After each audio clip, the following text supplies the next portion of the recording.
दोस्तों, रोज़ की तरह आनंद लिखनी ब्लॉग में सबका अभिनंदन है, स्वागत है। सबके मंगल भविष्य की कामना के साथ बड़ों को मेरा सादर नमस्कार, छोटों को मेरा आशीर्वाद। मैं ठीक हूँ, आशा करता हूँ कि आप ठीक होंगे। दोस्तों, आज के सुंदरकांड के प्रसंग से पहले आज के पंचांग की शुरुआत करते हैं। दोस्तों, आज 31 जुलाई 2024 सावन मास के कृष्ण पक्ष की कामिका एकादशी तिथि और एकादशी तिथि दोस्तों आज 3:55 तक, उसके बाद द्वादशी तिथि का शुभारंभ हो जाएगा। और सूर्य आज कर्क राशि में रहेंगे और ध्रुव योग का संयोग 2:13 तक, इसके बाद व्याघात योग करण बालव 3:56 तक और बाद में कौरव 3:39। तैतिल है आज कामिका एकादशी शुभता और भगवान विष्णु भगवान की पूजा व्रत आराधना करने का बहुत ही निर्मल और पवित्र दिन है। आज के अभिजीत मुहूर्तों की बात करें तो दोस्तों आज पूरे दिन शुभ संकेत हैं और राहु काल को छोड़ के कोई भी कार्य आप पूरे दिन में किसी भी समय कर सकते हैं। तो आज का अमृतकाल दोस्तों 7:01 से 8:36 तक, आज का ब्रह्म मुहूर्त 4:25 से 5:13 तक। राहु काल की बात करें तो केवल दोस्तों 12:33 से 2:10 तक किसी प्रकार के शुभ कार्य से को करना वर्जित है। उसके बाद आज संपूर्ण दिन जो है शुभ कार्यों की बेला, कोई भी कार्य करने में हम शुभता के साथ कर सकते हैं। आज का सूर्योदय दोस्तों 6:01 पर सूर्योदय होगा और सूर्यास्त जो है 7:05 पर शाम को। दोस्तों, आज कामिका एकादशी के संबंध में आज कामिका एकादशी का व्रत बड़े ही श्रद्धा भाव से भगवान विष्णु और लक्ष्मी की पूजा का द्योतक यह दिन। अनेक प्रकार के जो जातक होते हैं उनके जीवन में सुखता और मंगल कामनाओं का द्योतक माना गया है। एकादशी का व्रत हमारे जीवन में अनेक प्रकार की सुचिता और आध्यात्मिक जीवन के लिए बहुत ही सार्थक माना जाता है। इस दिन दोस्तों भगवान विष्णु को पीले पुष्पों से, पीले फलों से, पीले वस्त्रों से भगवान विष्णु की आराधना करनी चाहिए। सावन मास में कामिका एकादशी मनाई जाती है दोस्तों। इस दिन भक्त लोग जो हैं उपवास करते हैं। सूर्योदय से उपवास शुरू होता है और द्वादशी तिथि तक यह व्रत तोड़ा जाता है और यह शक्तिशालीता का प्रतीक माना गया है। और इस व्रत से सभी प्रकार के कष्टों से मानव जीवन को मुक्ति मिलती है और मनोवैज्ञानिक पूर्णता के हिसाब से मनोवांछित फलों के दाता होने के साथ ही सभी पापों से छुटकारा मिलता है। तो यह पर्व शिव भक्तों और विष्णु जी के भक्तों के को विशेष रूप से बहुत ही शुभता का सूचक है और यह चातुर्मास की प्रथम एकादशी के रूप में मनाया जाता है और पूरी श्रद्धा और समर्पण के साथ व्रत रखने और अनेक प्रकार के हमारी बुराइयों का अंत होता है और हमारे पापों से, हमारे कार्यों की विषमता से हमको समता के भावों का संचार होता है और हमारे अंतःकरण में शांति के भावों का सृजन होता है और जाने अनजाने कोई भी दोष या पाप हमारे कारण से होते हैं तो एकादशी के व्रत करने से उनसे मुक्ति प्राप्त होती है। इस प्रकार के हमारे शास्त्रों में कहा गया है दोस्तों, सही भी है। परमात्मा के प्रति आस्था, एकादशी का व्रत बहुत ही शुभ माना गया है। भगवान विष्णु के अवतार ब्रह्मा विष्णु महेश, विष्णु भगवान का अपना अलग ही स्वरूप है और पूरे संसार के सृष्टिकर्ता हैं।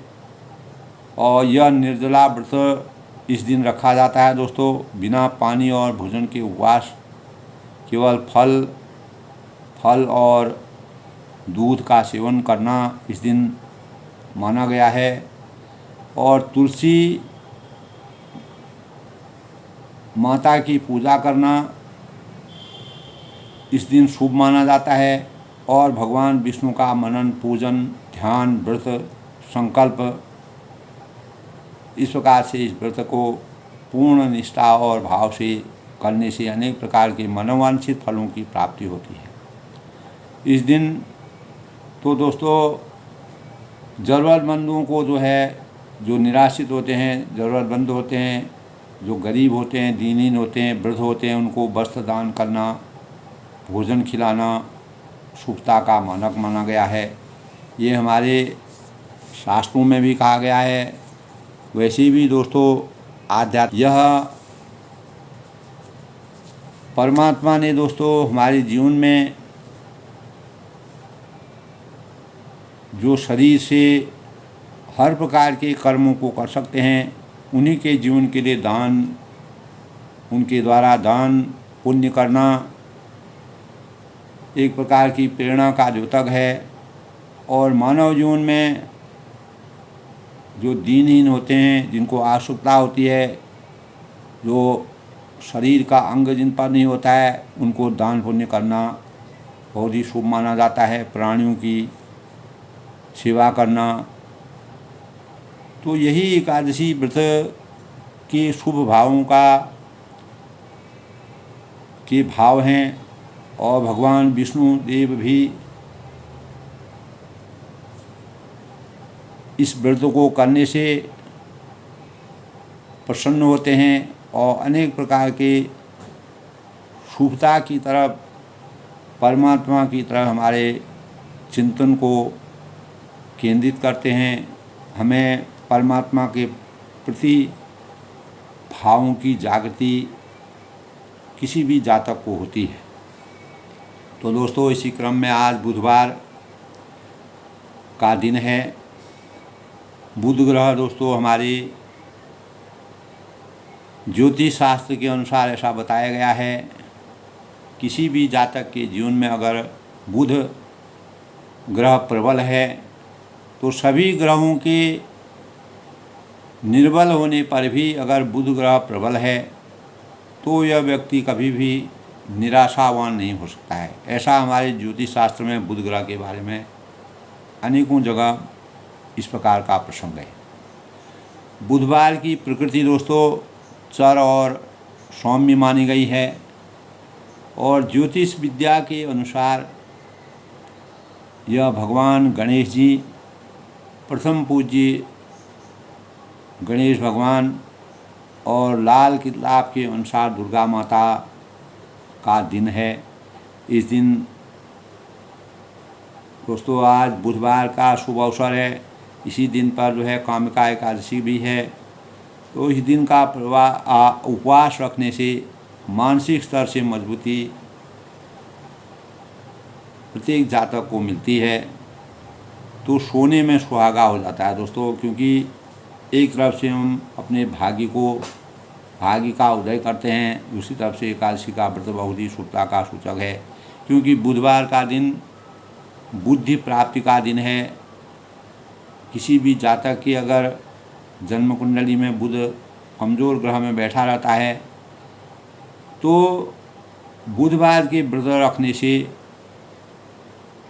विद्या और उसकी मानसिक प्रवृत्ति में बदलाव आता है। भगवान गणेश जी को समर्पित यह दिन, गणेश जी मंगलकारी, दुखों को हरने वाले और सुखों को देने वाले हैं। और इस दिन हिंदू धर्म का विशेष महत्व माना गया है। बुध देवता विद्या, बुद्धिमत्ता, सुकृति की प्राप्ति के द्योतक माने गए हैं। यह दिन भगवान गणेश और बुध ग्रह की कृपा का दिन है। गणपति जी की कृपा से साधुओं के अनेक प्रकार के दुखों का अंत होता है। बल, बुद्धि, विद्या का आशीर्वाद प्राप्त होता है। समय पर कार्यों की पूर्णता होती है और गणेश जी का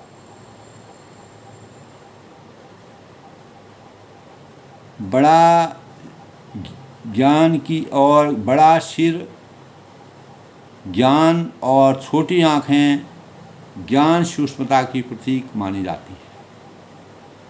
तो इस दिन वक्रतुंड भगवान का ध्यान रखना शुभता का सूचक है।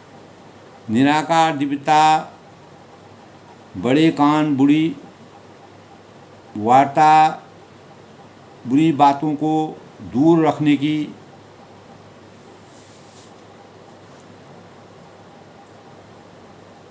और अनेक प्रकार के दुख विनाशक भगवान गणेश जी का जन्म लेकर तो उन्होंने दोस्तों इस दिन देवांतक नरोत्तम का वध किया था और त्रेता में इन्होंने उमा के गर्भ में जन्म लिया था। इसी दिन बुध और गणेश जी, बुध देव जो है कैलाश पर गए थे और तब माता गौरा ने गणेश जी को जन्म दिया था। इसीलिए बुध और गणेश जी का सामंजस्य है, इसीलिए इनका नाम गणेश रखा गया है। इन्होंने उमा के गर्भ से जन्म लिया और त्रेता में उन्होंने जन्म लिया था। ओम गंग गणपति सर्व कार्य सिद्धम कुरु कुरु स्वाहा, यह प्रभावी मंत्र गणेश जी का है। ओम गंग गणपति सर्व कार्य सिद्धम कुरु कुरु स्वाहा, यह प्रभावी मंत्र है। और कलयुग में दोस्तों धूम्रकेतु सामाजिक बुराइयों को दूर करने और समृद्धि के कारक के रूप में गणेश जी का पूजन किया जाता है। गणेश प्रथम पूज्य देवता हैं। माता पिता के आशीर्वाद से माता जी पिता की भक्ति और माता पिता की परिक्रमा करना, उनका आशीर्वाद प्राप्त करना। अनेक देवताओं ने मंत्रणा करके भगवान शिव जब गणेश जी से प्रसन्न हुए थे तो उन्होंने उनको प्रथम पूज्य देव के रूप में माना। तो अभी भी दोस्तों हमारे जो शुभ कार्य होते हैं, मंगल कार्य होते हैं, तो मंगल कार्यों में गणेश जी का पूजन सबसे पहले किया जाता है। उनकी श्रद्धा के साथ, पूर्ण निष्ठा के साथ और पूर्ण संकल्पों के साथ गणेश जी का संकल्प लेकर के कार्यों को आगे बढ़ाया जाता है। कार्यों में सिद्धि की प्राप्ति होती है, ऐसा हमारे शास्त्रों का विधान है। तो दोस्तों उत्तरकांड के प्रसंग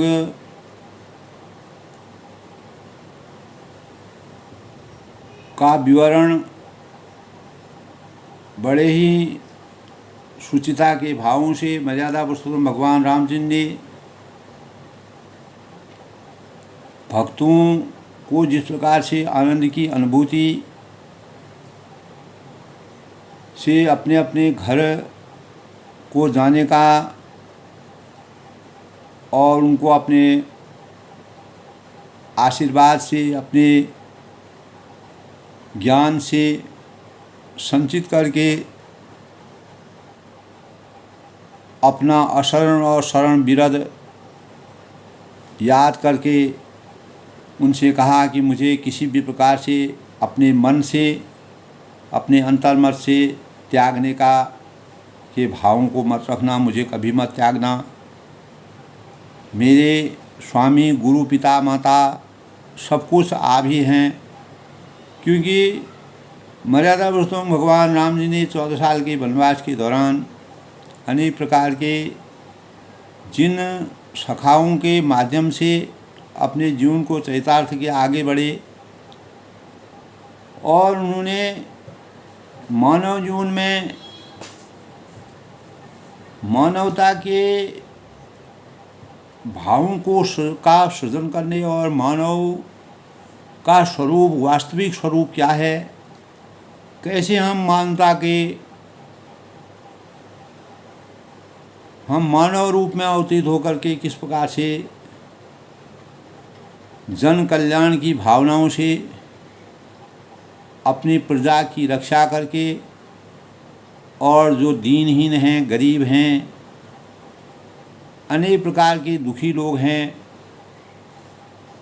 और अनेक प्रकार के जो देवी देवता हैं, ऋषि मुनि हैं, अपनी तपस्या में लीन हैं, उनको परेशान करने वाले जो राक्षसी माया हैं, उनका अंत करके कैसे हम राम राज्य की स्थापना कर सकते हैं, ऐसे भावों को संजो कर रखने के लिए सबके अंतःकरण को जागृत करने की प्रेरणा से अभिभूत किया। तो दोस्तों, तभी वह कहते हैं कि मेरे गुरु हैं, मेरे स्वामी हैं, मेरे माता हैं, पिता हैं, सब कुछ आप ही हैं। दोस्तों, मर्यादा पुरुषोत्तम भगवान राम जी इस संसार में दशरथ जी के वहाँ जन्म लेने का भाव यही था कि लोक कल्याण की भावनाओं से ऐसे राजा के वहाँ जन्म लेकर के जो दृढ़ संकल्प हैं, रघुकुल की रीति जहाँ पर है और मर्यादा की शुचिता का और अपने वचनों की पक्की आस्था जहाँ पर है, वहीं पर जन्म लेकर के उन्होंने मानव रूप में अवतरित होकर के मानव चेतना को लोक कल्याण के 14 साल के वनवास के दौरान लोक कल्याण के कार्य करके पूरे मानव के जमीनी स्तर पर दीन से दीन और हीन से हीन, यानी अंतिम पायदान में बैठे हुए व्यक्ति तक वह मिले और उन्होंने उनकी रक्षा के लिए, उनके सृजन के लिए, उनके जीवन को आगे बढ़ाने के लिए और मानवता के भावों से उनके अंतःकरण को संचित करने के लिए ज्ञान, उनके अज्ञान रूपी अंधकार को ज्ञान रूपी प्रकाश से जगाने के लिए अनेक प्रकार के कार्य किए, जो मर्यादा के स्वरूप और आदर्शता के मानकों में आज भी पूरे इतिहास के पन्नों में और हमारे साहित्य में हमेशा के लिए विराजमान है। तो दोस्तों, यही राम राज्य की स्थापना का राम राज बैठे त्रिलोका हर्षित भये गए सब शोका, रघुकुल रीत सदा चल आई, प्राण जाय पर वचन जाई, बिनु सतसंग विवेक न होई, गुरु बिन ज्ञान कहाँ ते पाऊँ। तो सभी चीज़ें गुरु के सानिध्य में रख कर के जिस प्रकार से उन्होंने मानव चेतना को जगाने का कार्य किया, तो वे कहते हैं कि हे महाराज, आप भी विचार कर कहिए कि प्रभु आप, यानी जो छोड़कर घर में मेरा क्या काम है, हे नाथ, यह ज्ञान बुद्धि और बल के हीन बालक और दीन सेवक को शरण में रखिए। इस प्रकार के भाव उनके जो सखा लोग हैं वह इस प्रकार के भावों को व्यक्त कर रहे हैं। नीज टहल ग्रह कै सब करे हूँ, पद पंकज बिलोक भव तरे हूँ, अस करही चरण पर्युं प्रभु पाई, अब जनिनाथ करहूँ ग्रह जाई। तो वह कहते हैं कि घर की सब नीची से नीची सेवा करूँगा, यानी जैसी सेवा हमको, कोई भी सेवा हो उसके लिए हम तत्पर रहेंगे। आपके चरण कमलों को देख देख कर भवसागर से हम तर जाएंगे। और ऐसा कहकर श्री राम के चरणों में सभी ने सिर नवाया जो उनके साथी थे। और अब यह न कहिए कि मतलब वह यही कहते थे कि हमको घर परमा मर्यादा पुरुषोत्तम भगवान राम जी राज तिलक के बाद जब सभी लोग अपने अपने कार्य से तृप्त हो गए थे, अंगद वचन विनीत सुनी रघुपति करुणा सिंह प्रभु उठाए और लाए हूँ सजल नयन राजीव। अंगद जैसे बाली के पुत्र अंगद ने जिस प्रकार से रावण की तर्क बुद्धि के अनुसार तर्क के ज्ञान से रावण के अहंकार को समाप्त करने का जैसे भावों की रचना की, सीता की स्तुति ला करके अंगद ने भी विनम्र वचन सुनकर, ऐसे विनम्र भावों को सुनकर के करुणा की सीमा प्रभु श्री रघुनाथ देव उनको उठाकर अपने हृदय से लगाया। तो प्रभु के नेत्र कमलों में प्रेमांशु का जल भर आया। तो सभी को विदाई के क्षण हैं, सबको एक एक करके वो विदा कर रहे हैं। अनेक प्रकार के वस्त्र भूषण और दिव्य चीज़ों को उनको प्रदान करके निज उर्माल बसनमणि बाल तनय पहिराय विदा कीन भगवान तब बहु प्रकार समुझाए। अनेक प्रकार से उनको ज्ञान दे करके, ज्ञान के भावों का संचार करके तब भगवान ने अपने हृदय की माला, वस्त्र और मणि रत्नों से आभूषण बालीपुत्र अंगद को पहनाकर बहुत प्रकार से समझाकर उनकी विदाई की थी। तो बाली और सुग्रीव जो है एक दूसरे के दोनों भाई थे, उनमें आपस में शत्रुता हो गई थी। उसी शत्रुता को मित्रता में परिवर्तित करने के लिए मर्यादा पुरुषोत्तम भगवान ने बाली का वध किया था और बाली को जीवन दान देने का उन्होंने निश्चय किया। लेकिन बाली ने कहा कि परम ब्रह्म परमेश्वर भगवान रामचंद्र जी के हाथों से अगर मेरा वध होता है, मोक्ष की प्राप्ति करता हूँ, मैं हमेशा के लिए हो जाता हूँ तो मेरा धन्य है। तो उन्होंने अपने पुत्र को मर्यादा पुरुषोत्तम भगवान उनके शरण में भेजा और उसी के अनुसार उन्होंने अंगद को पूर्ण निष्ठा और भावों से अंगद को ज्ञान का पिपासु बनाया, ज्ञान से संचित किया और बहुत प्रकार से समझा करके उसकी जब राज्याभिषेक हो गया था, सब कार्य संपन्न हो गए थे, मर्यादा पुरुषोत्तम भगवान राम जी अयोध्या में लौट करके आ गए थे, तो अब उन्होंने भावभूनि सबको विदा किया। तो दोस्तों भगवान मर्यादा पुरुषोत्तम भगवान रामचंद्र जी ने अनेक भावों से अपने जो साथी थे, जो अपने सखा थे, जिन्होंने उनके कार्यों में जिस प्रकार से सेतु बंधवाया, नल है, नील है, अंगद है, सुग्रीव है, हनुमान हैं, विभीषण हैं, सभी की सराहना करके उनको ज्ञान से आच्छादित किया। तो आध्यात्मिक दीपावली इसी को कहते हैं, दीप आवली। तो रामचंद्र जी जब अयोध्या में प्रवेश करते हैं तो आध्यात्मिक दीपावली का समावेश होता है। सभी उनके राज्य में प्रसन्न सुख की अनुभूति करते हैं। दीप ज्योति रात का अंधकार दूर करती है, ये सब जानते हैं दोस्तों। अज्ञान रूपी अंधकार जब हम दीप जलाते हैं तो इसीलिए उसको दीप की आवली कहते हैं। दीपों का झुंड, दीपों की माला तो अंधकार को दूर करती है, हमारे अज्ञान को हमेशा मिटाते हैं। और दीपक की कतारें संसार में प्रकाश यानी प्रकाश के उत्सव का प्रतीक माना गया है।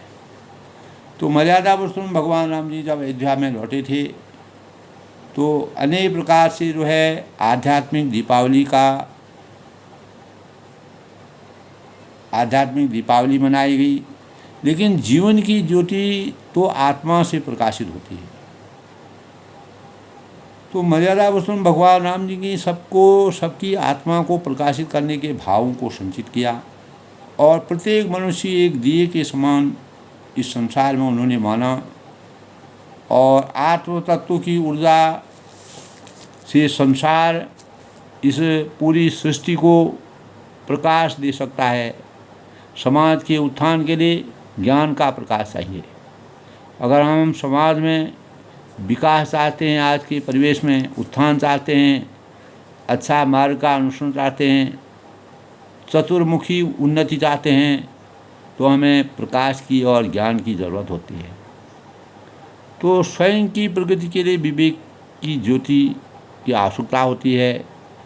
एक एक मानव अगर आगे बढ़ने की अनुभूति रखेगा, मर्यादा पुरुषोत्तम भगवान राम जी की मानव को आगे बढ़ाने का जो भाव प्रकट किए, तो प्रेम की लौ मानवता के लिए घृणा या तिमिर नष्ट करने के समान है।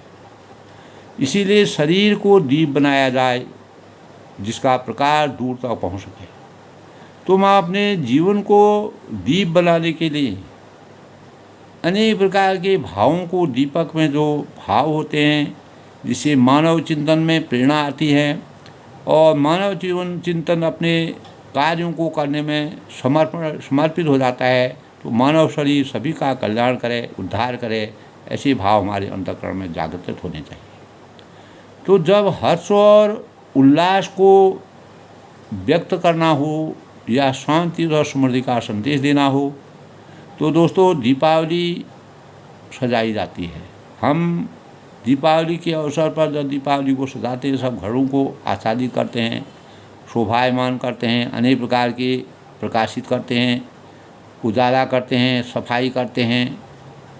तो मन की सफाई का द्योतक, मन में प्रकाश की भावनाओं को व्याप्त करना, आत्मा को बिल्कुल परमात्मा की तरह प्रकाशवान बनाना, अपने गुणों से गुणों में दृश्यमान करना, मानवता के गुण धर्म उन दीपों के समान हैं जो मर्यादा पुरुषोत्तम भगवान रामचंद्र जी को अयोध्या लौटने पर अनेक प्रकार की दीपमालाओं से उनका स्वागत किया गया, जो कभी नहीं बुझते हैं, बस परहित के लिए निरंतर, जैसे मर्यादा पुरुषोत्तम भगवान रामचंद्र जी हमेशा प्रकट हो जाते थे, ऐसे दीपों को प्रज्वलित हमको करना चाहिए। परोपकार सभी गुणों का प्रेरक है, अर्थात इसी से सभी दीपों को प्रकाश मिलता है। तो दोस्तों निस्वार्थ भावना से जिस प्रकार मर्यादा पुरुषोत्तम भगवान राम जी ने अपने जीवन में कार्य किया, त्याग का गुण प्रकट जो उन्होंने किया, यही आध्यात्मिक दीपावली है जो जीवन के पर्व हमेशा मनाती रहती है। निरंतर रोज अगर हम दैनिक भावों से सोचें तो हमारे जीवन में अगर हम इस प्रकार का परिवेश बनाते हैं तो हमारा जीवन हमेशा आध्यात्मिक दिवाली मनाता है। तो मर्यादा पुरुषोत्तम भगवान रामचंद्र ने राम राज बैठे त्रिलोका हर्षित भई गई सब शोका। तो शुचिता का उद्गम परमार्थ है, पवित्रता का स्रोत आत्मसमर्पण है। जीवन में आत्मानुभूति से आध्यात्मिक यात्रा प्रारंभ होती है। इस यात्रा में दोस्तों सदैव प्रकाश रहता है और अंधकार कभी नहीं होता है। हमें कभी अगर हम अपने ज्ञान चक्षु को समर्पण भाव में खोएं तो हमें हमेशा उजाला ही उजाला नज़र आता है। तो आनंद की वर्षा का आसार समय होता है। कोई भी उपलब्धि असाध्य संसार में नहीं है, इस सृष्टि में नहीं है। प्रकाश से इस पावन पर्व में जीवन का परम लक्ष्य प्राप्त होता है। हम अपने लक्ष्यों को सफलता की सीढ़ी तक पहुंचाने में कामयाब होते हैं। इसीलिए दोस्तों त्रेता युग में भगवान राम जीव मात्र के कल्याण के लिए धर्म रूप में अवतरित हुए और प्रजा को अभय प्रदान किया। उनके राज्य के से हर कोई पड़ोसी धर्म बढ़ चढ़ कर निभाता था। त्याग तत्काल सुलभ था, अहिंसा का ध्वज स्थापित था। धर्मचक्र दिन रात अनवरत घूमता रहता था। माता पिता बंधु बांधव को हृदय में स्थान दिया जाता है। राम राज्य में दोस्तों नित्य दीपावली थी, वहाँ आध्यात्मिक दीपावली का प्रकाश था। यही हमारे अज्ञान रूपी अंधकार के से हमें ज्ञान रूपी प्रकाश का संचार हमारे अंतःकरण में करता है। तो दोस्तों, रामचंद्र जी की वास्तविक जो आदर्शता के भाव थे, दीपावली के पर्व का जो महोत्सव था, वह मर्यादा पुरुषोत्तम भगवान राम जी ने प्रत्येक मानव मात्र के अंतःकरण में ऐसे भावों को जागृत करने की प्रेरणा से सभी को अभिभूत कराया। भरत अनुज सौमित्र समिता पठवन चले भगत गत देता, अंगत हृदय प्रेम नहीं थोरा, फिर चिताऊ राम की ओर। तो भक्त जो दोस्तों, जब हमारा चिंतन परमात्मा में अनुरक्त हो जाता है, तो यही भाव अंगद के अंतःकरण में आता है। तो भक्त की करनी को याद करके भरत छोटे भाई शत्रुघ्न और लक्ष्मण जी सहित उनको पहुंचाने जाते हैं, और अंगद के हृदय में थोड़ा प्रेम नहीं है, अपार प्रेम है, अर्थात बहुत अधिक प्रेम है। फिर चितव राम की ओर, बार बार वे श्री राम जी की ओर देखते हैं। तो पहले ज़माने में जैसे दोस्तों कोई नई दुल्हन होती है, उसकी शादी हो जाती थी, तो उसके बाद जब वो अपने ससुराल को जाती थी, तो वो अपने माता की पिता की तरफ जो है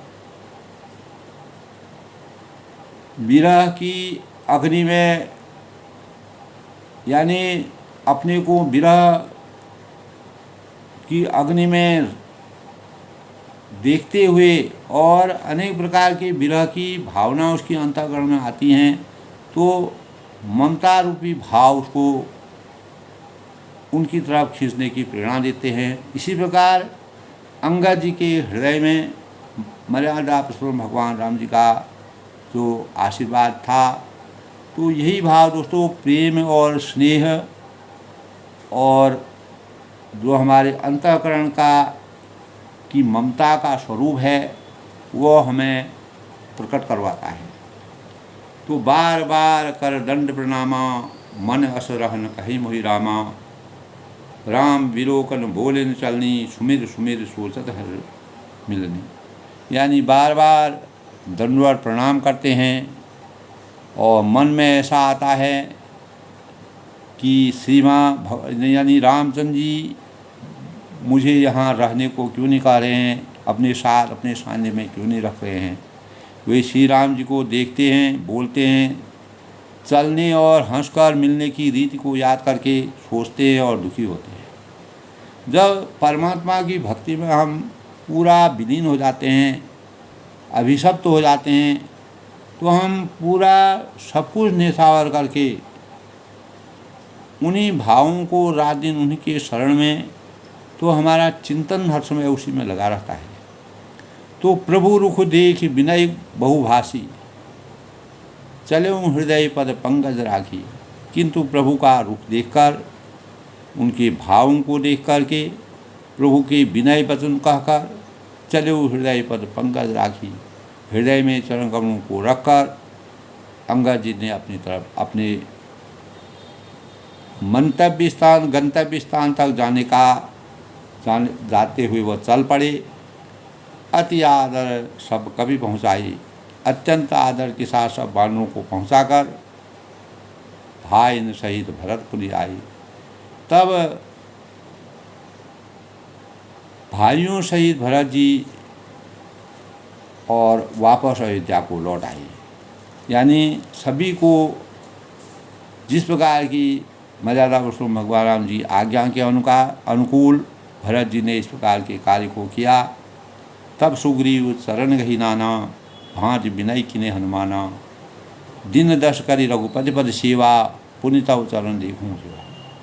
यानी परमात्मा के शरण में आने पर कोई भी उनसे दूर नहीं होना चाहता है, उनसे विरत नहीं होना चाहता है, अलग नहीं होता है। तब सुग्रीव चरण नहीं नाना, तब हनुमान जी ने सुग्रीव के चरण पकड़ कर अनेक प्रकार से विनती की और कहा कि भांति विनय कीने हनुमाना, हे देव 10 कुछ दिन रघुनाथ जी की चरण सेवा करके मैं फिर आकर आपके चरणों के दर्शन करूँगा। यानी कुछ ही समय जो है मैं भगवान जी की शरण में रह करके फिर तुम्हारे शरण में आऊँगा। पुण्य पुण्य तुम पवन कुमारा, सेवऊँ जाय कृपा आगारा। तब सुग्रीव ने उनसे कहा कि हे पवन कुमार, हे पवन सु हनुमान, हे बजरंग बली, तुम पुण्य की राशि हो। जो भगवान ने तुमको अपनी सेवा में रख लिया है, हमेशा के लिए अपनी सेवा में रख लिया है, अस कहीं कभी सब चले तुरंता। यानी जाकर कृपाधाम श्री राम जी की सेवा करो, उनकी आज्ञा का पालन करो, उनका आशीर्वाद प्राप्त करो और हमेशा के लिए अपने जीवन को धन्य बनाओ। अंगद कहें सुनौ हनुमंता, सब माना ऐसा कहकर तुरंत चल पड़े। अंगद ने कहा, हे हनुमान सुनो।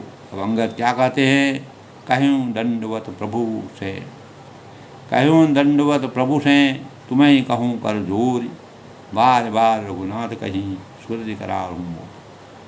तब अंगद कहते हैं, हनुमान जी से कहते हैं कि मैं तुमसे हाथ जोड़कर कहता हूँ, विनय करता हूँ और प्रणाम करता हूँ, आपका आशीर्वाद प्राप्त करता हूँ।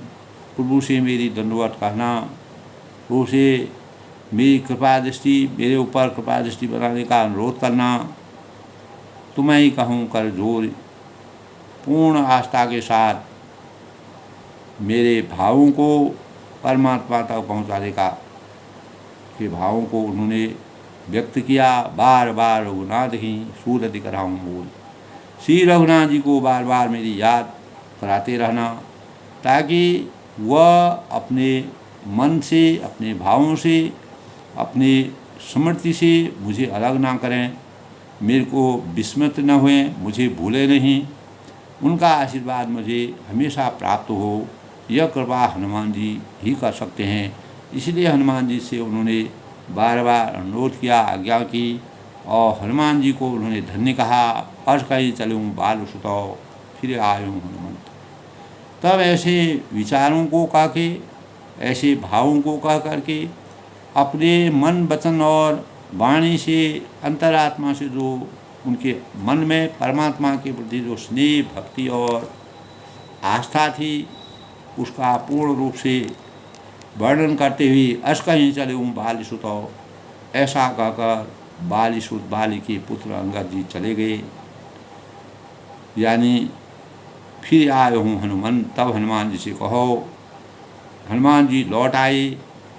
तब वह मर्यादा पुरुषोत्तम भगवान राम जी की यानी अयोध्या पर लौट आए और आकर ता सुप्रीत प्रभु सन कहीं, आकर के यथा जैसे अंगद ने यानी जिस प्रकार से भावों से जैसे भाव प्रकट किए थे, उन्हीं भावों का पूर्ण रूप से वर्णन करते हुए प्रभु से उनका प्रेम का वर्णन किया और उनका स्मरण करवाया और उनके अंतःकरण में अंगद के प्रति जो स्नेह था, तो ता सुप्रीत प्रभु सन कही मगन भई हनुमंत।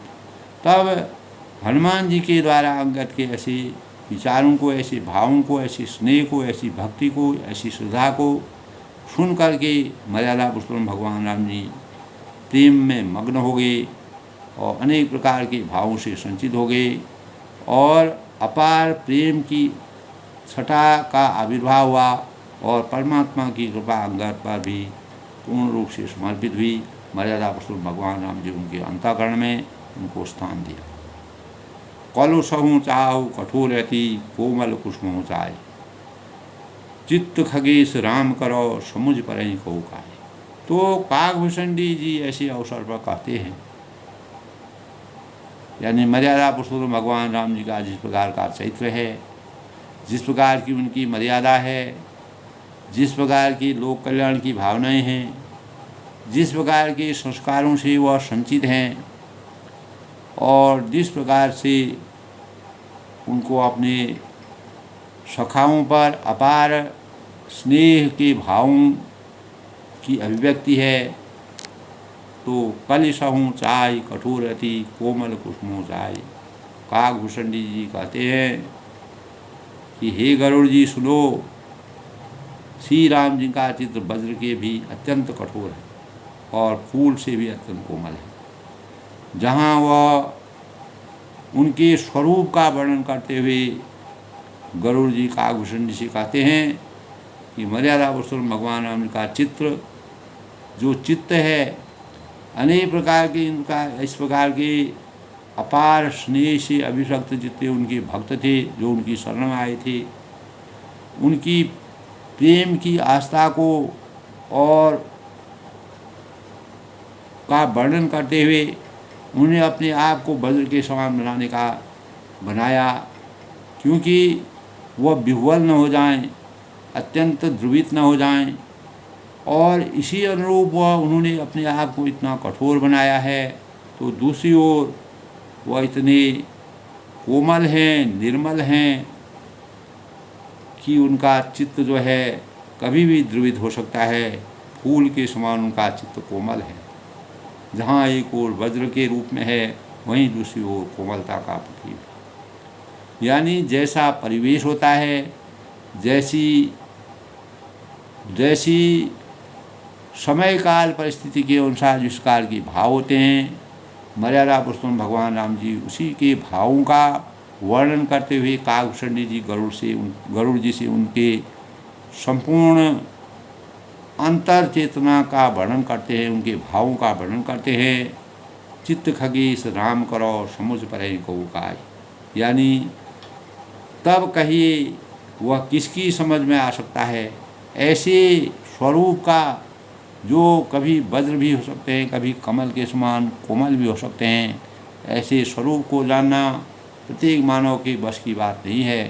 तुलसीदास जी ने जिस प्रकार का चित्रण और अपार हृदय स्पर्शी वर्णन किया है, वो मानव चेतन की जागृति के लिए देश काल परिस्थिति के अनुसार मर्यादा पुरुषोत्तम भगवान रामचंद्र जी जहाँ मृदुल और कोमल भावों के मानक थे, वहीं दूसरी ओर विनय न मान जल जलो गए 3 दिन बीत बोले राम सकूप तबो भय बिनु हो। तो अनेक प्रकार की दास्ता करने पर भी, विनय करने पर भी अगर कोई नहीं मानता है, जिस प्रकार से रावण का उन्होंने हमेशा के लिए अंत किया, उसी प्रकार समुद्र को भी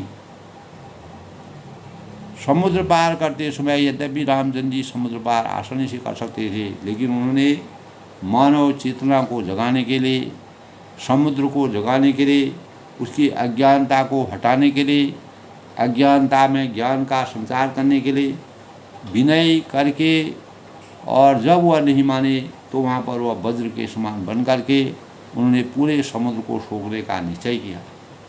तो समुद्र की चेतना जगी और इसी चेतना के साथ स्वरूप मर्यादा पुरुषोत्तम भगवान राम जी जहाँ पर जिस प्रकार का देश काल परिस्थिति होती थी, उसी प्रकार के कार्य को करके राम राज्य की स्थापना को साकार रूप में अवतरित किया। यही उनकी भावना का राम राज्य की सबसे बड़ी महिमा, गुण गाथा और मानव जीवन के लिए एक प्रकार का प्रेरणा का स्रोत के रूप में जीवन भर के लिए जब तक सृष्टि रहेगी, तब तक इस प्रकार के भावों का संचार रहेगा और मानव जीवन आता रहेगा, जाता रहेगा, लेकिन उनके भाव, उनके आदर्श, उनकी मर्यादा इस सृष्टि में हमेशा विचरण करते रहेगी और अनेकों लोग ज्ञान के भावों का संचार करके अपने जीवन को कृतार्थ करेंगे। दोस्तों, आज के रामचरितमानस के उत्तरकांड के प्रसंग में अपनी वाणी को विराम देते हुए मर्यादा पुरुषोत्तम भगवान राम जी का आशीर्वाद सभी पर बना रहे। सब लोग प्रसन्न रहें, खुश रहें, परमात्मा का आशीर्वाद प्राप्त करते रहें। सब लोग सुखी रहें।